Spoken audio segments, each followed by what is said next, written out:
Bonjour à toutes et à tous, merci d'être fidèles à l'émission Qu'est-ce qui se trame? Vous le savez, le tramway nommé Culture.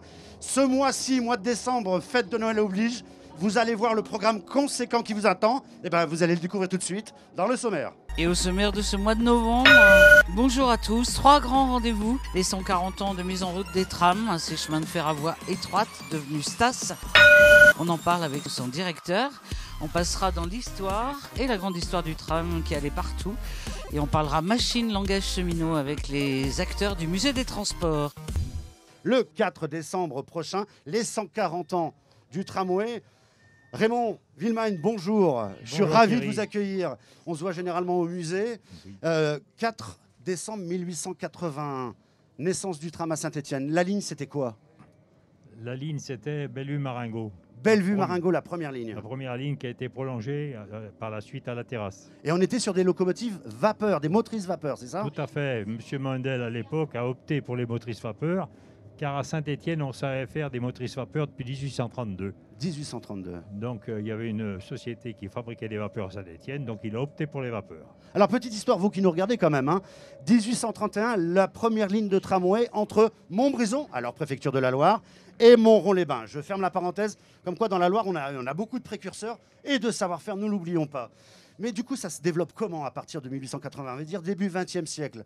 Il y a un maillage énorme, on va jusqu'à Rive-de-Gier. Oui, alors il faut dire qu'en 2 ans, ils ont posé 40 km de ligne à l'époque. Alors, vous qui nous regardez, l'origine du mot tramway, on a 2 explications. Alors, celle anglo-saxonne, mais c'est surtout... Alors, ça partirait donc de 1790, un ingénieur anglais qui s'appelait Outram, Oui. et du coup, qui avait inventé ce système-là pour tirer des mines de charbon, des wagonnets, etc. C'est ça, en fait, l'origine du mot tramway, puisque c'est une contraction? Oui, ils ont contracté son nom pour faire tram, et ils ont ajouté ouais pour la voie. La particularité, donc, c'est des lignes plates de fer qui permettent justement la roue de fer sur du fer d'être plus meuble. Du coup, l'engouement de Saint-Étienne pour le tramway, il s'est fait par rapport à une culture, par rapport à cette culture ouvrière? Oui, parce que c'est une ville ouvrière. Ouais. Donc, ils voulaient du transport, et effectivement, le transport, on a transporté quand même jusqu'à 80 millions de voyageurs dans les grosses années, les années après-guerre, et le baby-boom dans les années 60. Puisqu'on avait plus de 100 km de... On avait 110 km de ligne. 110 km de ligne sur le territoire, vous imaginez un peu? On avait à peu près les 50 communes actuelles, sauf qu'on s'arrêtait au Pertuiset, on n'allait pas jusqu'à Saint-Paul-en-Cornillon. Oui, parce que ça monte trop. Peut-être. Notamment. Alors tiens, on va dire là aussi, il y a quand même une date qui fait acte. La première ligne, elle est le 4 décembre 1881, jour de la Sainte-Barbe. Jour de la Sainte-Barbe. Donc là aussi, il y avait une vraie volonté d'allier vraiment l'esprit du territoire et de ce peuple ouvrier avec une ouverture de ligne commerciale. Oui, tout à fait. Donc du coup, là, pour le 4 décembre, la fête du tram prend toute sa valeur et toute son ampleur, en fait. Oui. Donc maintenant, on va parler peut-être un peu plus technique avec les 2 Georges, parce que au sein du musée, on va en reparler, 1200 mètres carrés, on en parlait tout à l'heure, la technique a été primordiale. Je vous propose de voir tout de suite Georges et Georges. Alors Georges, le côté technique, les motrices, il y a une évolution technique phénoménale. On reviendra après sur les dernières. On attaque par quoi en fait? Vraiment une motrice à vapeur? Les motrices à vapeur, mais qui n'ont pas fonctionné très longtemps. Pourquoi? Parce qu'il y avait de la fumée. Et que Saint-Étienne avait beaucoup de passementeries à l'époque. Les passementiers étaient révoltés de voir la fumée sur leur balcon, rue de la République et compagnie. Exactement. Voilà. Et donc du coup, on passe à l'électricité très rapidement. On est passé à l'électricité les années 30, quoi, à peu près.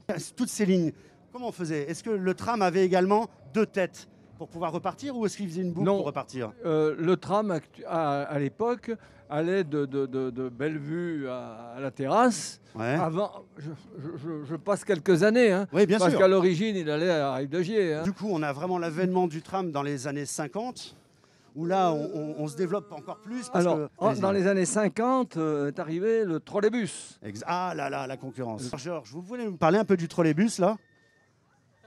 Ouais. Je veux bien vous parler du trolleybus, mais je voudrais simplement vous rappeler une seule chose. Allez-y. Vous qui connaissez beaucoup de choses. Saint-Étienne a plusieurs particularités. N'oublions pas que c'est une ordonnance de Louis XVIII qui a donné l'autorisation de transporter le charbon de Saint-Étienne à Andrézieux-Bouthéon. Exactement. C'était une ligne hippomobile.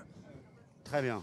première ligne d'Europe de tramway, Ouais. comme vous l'avez très bien cité tout à l'heure, Montbrison, Montrond-les-Bains. Saint-Étienne, particularité, troisième particularité, Saint-Étienne n'a jamais abandonné ses tramways. Ouais. C'est la seule ville de France. Une autre particularité, c'est que nous sommes en voie métrique. C'est la seule ville de France également. C'est-à-dire l'écartement. Voilà, c'est ça. L'écartement des rails. Voilà, vous avez gagné une sucette. Saint-Étienne est une des rares villes de France à disposer du musée des transports de l'agglomération stéphanoise. Alors, Jean-Louis. Alors après les Georges, après Raymond, Jean-Louis, c'est vous dire qu'ils sont nombreux, hein, les fers de lance de ce musée. Jean-Louis, le musée existe depuis 1993. Oui, exactement. Oui. C'est une fierté de faire vivre un peu cet espace. Eh ben, c'est-à-dire qu'on retrace pour le moment 140 ans de service des transports à Saint-Étienne. Ouais. Il ne faut pas oublier que Saint-Étienne est desservi par le Sonne-Bois. Comme je pourrais dire, la Grande Rue, c'est l'épine dorsale de Saint-Étienne. La colonne vertébrale, on l'a Ouais. toujours dit, exactement.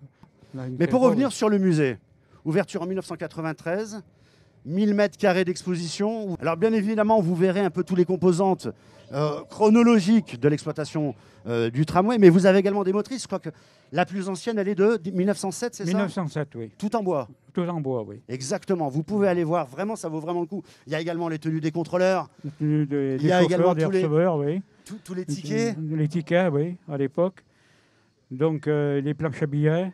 On a même, pour les recettes, une balance. Les Ah. balances pour peser les recettes. Ah ouais? Parce qu'à l'époque, il y en avait certains qui trichaient un petit peu sur les rouleaux en papier. D'accord. Ils mettaient des rondelles en carton ou des rondelles en ferraille. Voilà. Donc, les rouleaux, quand ils arrivaient à la banque, avec le nom, s'il y avait une erreur, ça remontait aussi avec la CAVE.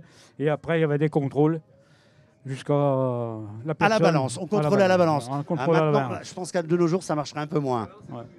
Alors, maintenant, lequel de vous trois veut me parler vraiment de la valeur de cette fête des 140 ans pour vous? Vous, les administrateurs, on va dire, du musée.